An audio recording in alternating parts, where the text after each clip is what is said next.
अब ज्ञान कर्म उपासना योग, इन तीनों को एक साथ समझते हैं। हमने ज्ञान समझा, कर्म समझा, उपासना समझा। ठीक है, तीनों को एक साथ समझते, तीनों का क्या इंपॉर्टेंस है एक साथ।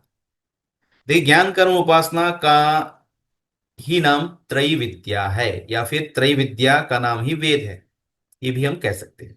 हम जानते हैं कि वेदों को त्रयी विद्या कहते हैं क्योंकि इसमें ज्ञान है, कर्म है, उपासना, मुख्य रूप से इन तीनों पर ही फोकस्ड है। उनके विषय इन तीनों पर ही फोकस्ड है, इसलिए वेदों को त्रय विद्या कहते हैं, इसी ही त्रय विद्या कहते हैं, इसलिए वेद भी त्रय विद्या भी का भी ग्रंथ कहा जाता है।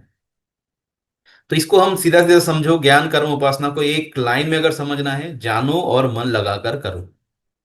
पहले जानो, फिर उस पर मन लगाओ, आस्था उत्पन्न करो, फिर उसको करो।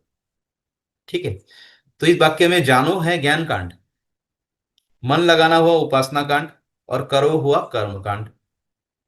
तो ये वाक्य को ध्यान में रखिएगा, और इसी प्रकार से जो है कर्म को करना है। पहले जानना है, फिर क्या करना है, उस पर मन लगाना है, श्रद्धा उत्पन्न करनी है, आस्था उत्पन्न करनी है। जैसे श्रद्धा उत्पन्न हुई, फिर अभी कर्म कांड पे आ जाना है, करो।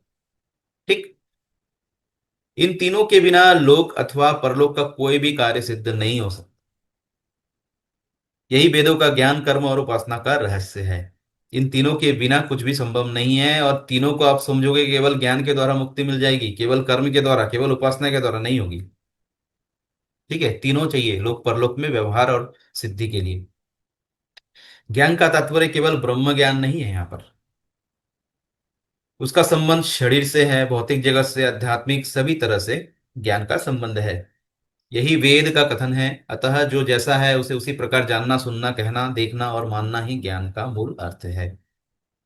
जैसा है जो वस्तु, उसे उसी प्रकार से जानना, सुनना, कहना, देखना, बोलना, लिखना ही वास्तविक ज्ञान है। अकेले ज्ञान कर्म और उपासना कभी भी मोक्ष प्राप्ति नहीं करवा सकते। किसी एक पर्टिकुलर योग का उपयोग करोगे, अब ज्ञान का, कर्म का, उपासना अकेले आपको वहां तक नहीं ले जाएगी, परम सिद्धि तक। तीनों का मिला जुला आपको क्या करना है, संकल्प लेना है, तीनों का उपयोग करना पड़ेगा।